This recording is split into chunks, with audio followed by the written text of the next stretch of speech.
Salam jumpa sahabat budaya. Kita berjumpa kembali melalui ONS Televisi untuk melanjutkan topik pembicaraan cara mudah menulis sandiwara radio bersama saya Maria Kadarsi. Sekali lagi perlu saya sampaikan bahwa semua uraian dari episode pertama sampai hari ini adalah berdasarkan apa yang sudah saya pelajari dan juga sudah saya lakukan selama berpuluh-tahun menjadi penulis naskah sandiwara radio sekaligus sutradara dan juga pemain. Ya, bisa karena terbiasa. Itu kalimat yang terus-menerus saya sampaikan kepada Anda supaya Anda segera memulai sebelum menulis. Bisa karena terbiasa, karena dibiasakan maka semuanya menjadi mudah untuk dilakukan. Seperti itu maksud saya. Nah, sampai hari ini Anda sudah menulis apa? Kami sampaikan, mulailah segera menulis apa saja. Boleh dialog Anda dengan suami, bagi yang pacaran dialog dengan sang pacar, atau bagi murid dialog dengan guru, semua bisa Anda lakukan. Nah, dari situ kemudian akan menjadi kebiasaan bahwa menulis itu sebagai sebuah kebutuhan bagi Anda untuk mencurahkan ide pengalaman, ya kan? Naskah adalah ide pengalaman dari seseorang, sekelompok orang, kan seperti itu. Jadi buatlah tulisan apa saja.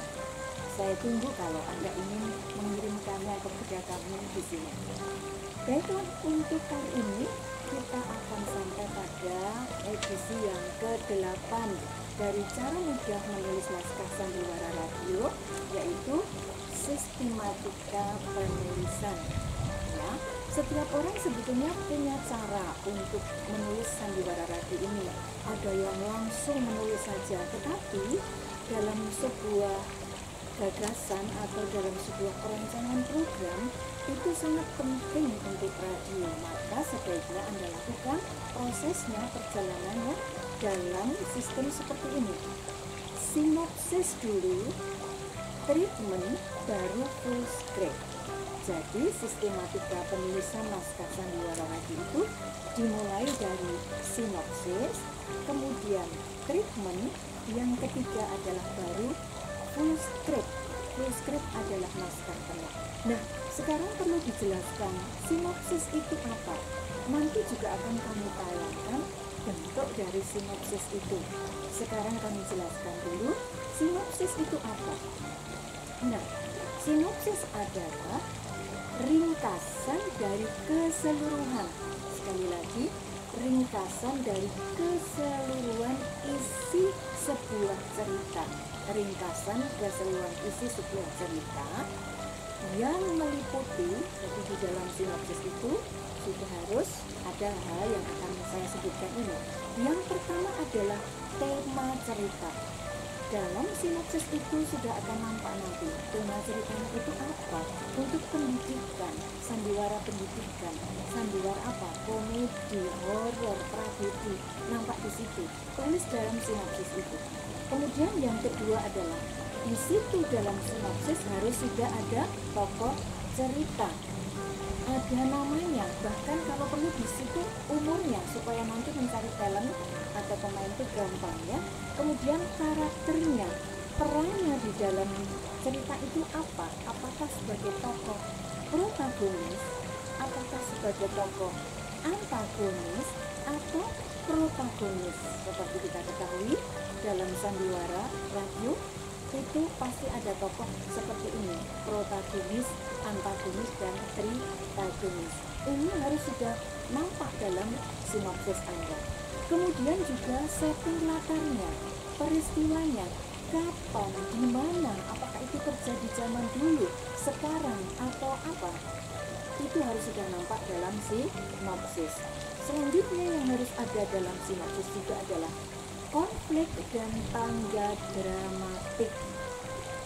Konflik adalah pokok persoalan dari sandiwara itu. Pada prinsipnya sandiwara radio itu adalah konflik, ya kan? Harus ada persoalan yang menjadi bahan perbincangan antara tokoh-tokoh yang ada di dalamnya, sehingga pada akhir cerita ada ending yang kemudian bisa diterima oleh pendengarnya berupa nilai-nilai atau gagasan positif sehingga mampu mengubah perilaku dari yang mendengarkan. Prinsip acara Sandiwara Radio adalah seperti itu. Maka di dalam sinopsis ini sudah ada konflik dan tangga dramatik. Berikutnya adalah ada ending cerita atau pesan moral. Endingnya bagaimana ini? Nah, apakah ending itu nanti gembira atau ending itu dibuat menggantung? Menggantung adalah diserahkan kepada pendengar, misalnya seorang anak yang mau disekolahkan ke sekolah A. Anak ini di akhir cerita ya atau tidak? Ibunya mengatakan bagaimana? Mau tidak? Mau tidak ya? Mau tidak kamu? Ya sudah. Tidak ada jawaban dari anak sehingga pendengar akan punya kebebasan ending ceritanya itu pasti anaknya mau, atau ada yang membela anaknya pasti tidak mau ya. Itu adalah ending cerita menggantung, diserahkan pada kebebasan pendengar untuk memilih ending cerita. Bentuk daripada sinopsis itu adalah seperti ini. Ya, ada jelas di situ? Ya, mari kita cermati. Pada alinea pertama, di situ ada Vika kecewa, Anton patah semangat ketika hasil sablon yang ia kerjakan tidak sebagus yang diharapkan. Berarti sudah menggambarkan ada siapa? Anton. Yang mengapa? Kecewa, ya kan? Kepada Vika, Anton mengatakan akan mengembalikan uang atau DP yang diterima dan membatalkan pesanan itu. Jadi ada sikap bahwa Anton ini orang yang patah semangat. Anton minta maaf karena mengecewakan Vika, dan bagi Vika justru Anton mengecewakan dirinya sendiri. Nah, ini adalah sinopsis yang menggambarkan ada dua tokoh, sudah ada dua tokoh dengan dua karakter. Ini adalah contoh, jadi selengkapnya Anda bisa menyimak pada contoh sinopsis yang kami tayangkan ini. Cobalah untuk membaca secara cermat bahwa di situ sudah ada tokohnya, kejadiannya, alurnya, karakter masing-masing tokoh, gitu ya. Bagus. Selanjutnya setelah sinopsis itu jadi, akan diturunkan atau dirubah menjadi sebuah treatment. Jadi sistematikanya sesudah sinopsis jadi membuat treatment. Treatment ini adalah penjabaran atau pengadeganan. Jadi sudah membuat adegan dari sinopsis, maka kemudian di dalam penulisan dari treatment ini harus memperhatikan si sinopsis. Lihat dulu sinopsisnya berulang kali, baru dituliskan treatmentnya. Maka di dalam treatment itu nanti akan dibagi 3, sudah ada kolomnya. Nah, bentuknya seperti apa nanti akan saya sampaikan. Tetapi di dalam treatment itu sudah ada pembagian adegan, sekali lagi bukan segmen ya, tapi adegan, bukan segmen dan scene, tapi adegan. Adegan 1, adegan apa. Jadi menggunakan format terbagi 3. Kolom pertama itu nomor, kolom kedua itu adalah untuk menulis ceritanya, ya, dari bagian sinopsis Anda tempelkan di situ. Kemudian yang ketiga durasi.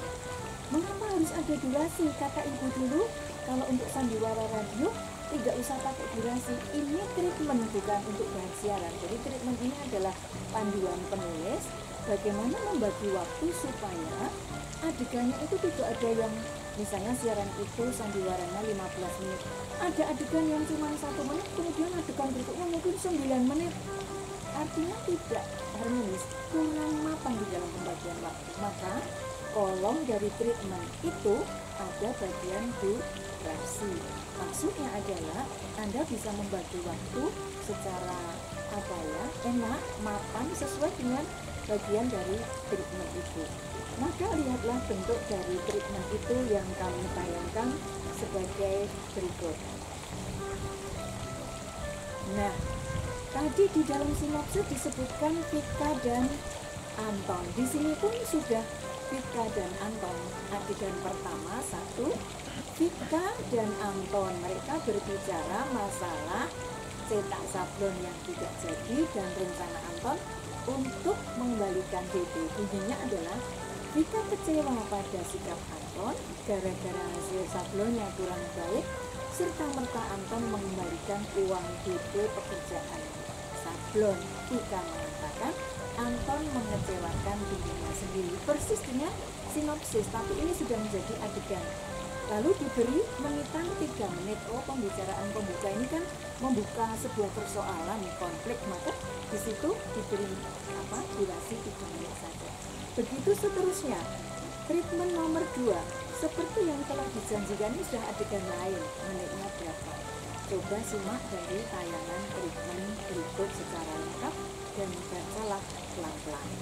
Ya, itu adalah treatment.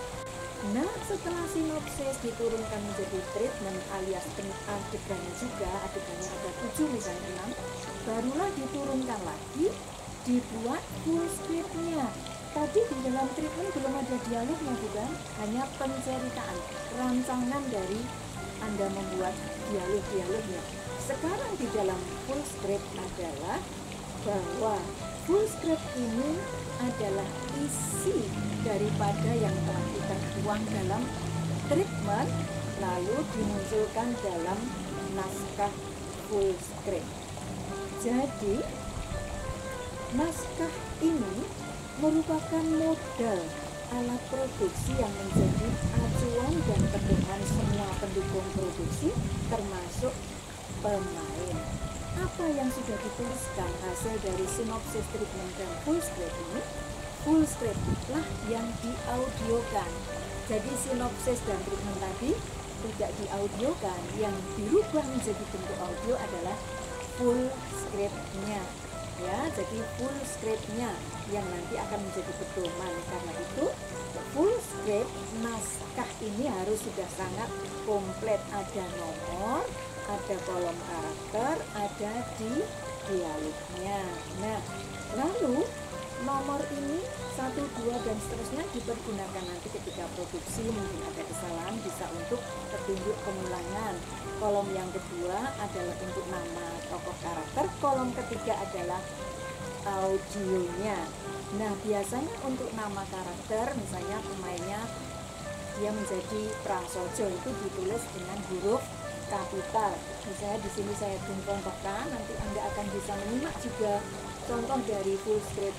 Itu ada nama-namanya secara utuh, ya. Di sini misalnya ada Elang, Dodit, dan Uci. Di situ sudah ada, karena ini full script, dalam kurung teriak bersama. Nah, artinya nanti 3 pemain ini harus teriak bersama sama. Itulah full script, bahwa semua yang ingin diaudiokan harus ditulis dalam naskah, ya. Nomor 02, ternyata ada ID program SBG. Artinya apa? Identitas pembukaan program sebagai background. Nah, kemudian nomor 3, di situ ada narator opening. Berarti kalau ini narator opening, membacanya harus gagah, tidak mungkin selamat berjumpa, gitu ya. Di sini generasi Hindu, kisah petualangan 3 sahabat, Elang, Dodi, dan Uci, dalam menghadapi berbagai permasalahan remaja yang layak menjadi inspirasi. Nah, nomor 4, kemudian musik, ya, kemudian down, underground itu diturunkan potensinya, lalu under itu melatar belakangi. Baru nomor 5 ini Anton menutup pintu membanding. Payah, nggak jadi hasilnya seperti ini. Nah, ini kan berkelanjutan. Jadi dari gagasan dalam sinopsis diturunkan treatment menjadi full script.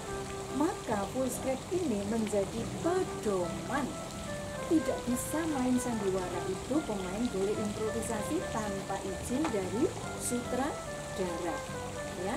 Jadi semuanya berdasarkan naskah. Maka naskah itu di situ sudah ada petunjuk mainnya. Saya contohkan misalnya ya, Mirna marah. Marahnya seberapa? Kalau marahnya itu biasa mungkin tanda pentingnya 1, ya, marah pergi. Ya, marahnya. Jadi hati-hati menulis naskah. Jangan menulis pergi itu tanda pentumnya banyak, nanti membacanya pasti tidak akan pergi, tapi panjang. Jadi kalau pergi, marah biasa, pergi, ya, pentumnya satu. Tapi begitu tanda pentumnya itu, tanda serunya itu 3 mungkin, pergi, seperti itu ya. Tapi kalau tanda pentumnya itu mungkin 1, 2, 3, 4, 5, banyak sekali, I-nya juga banyak, mungkin dia akan teriak pemain itu, karena tandanya di dalam naskah seperti itu, pergi, misalnya gitu ya. Nah, ini adalah bagaimana penulis naskah harus memahami karakter yang ingin dicapai dari kata yang Anda tulis itu. Apakah marahnya sedang saja, marahnya banget, atau sangat marah? Ini tanda baca harus diberikan secara jelas dan hati-hati. Baiklah, sahabat budaya, demikianlah sistematika penulisan naskah Sandiwara Radio, diawali dalam bentuk sinopsis, diturunkan menjadi treatment, dan dilanjutkan finalnya adalah full script atau naskah utuh full. Semoga Anda dapat menerima apa yang kami maksudkan. Jika Anda pun masih kurang mendapatkan kepuasan atau ada banyak pertanyaan, silakan live chat atau menghubungi kami melalui alamat email. Semoga bermanfaat. Sahabat budaya, kita berjumpa lagi pada edisi berikutnya untuk membicarakan kelanjutan dari tips daripada topik pada kali ini, yaitu cara mudah menulis naskah Sandiwara Radio. Saya Maria Kasih, sampai jumpa.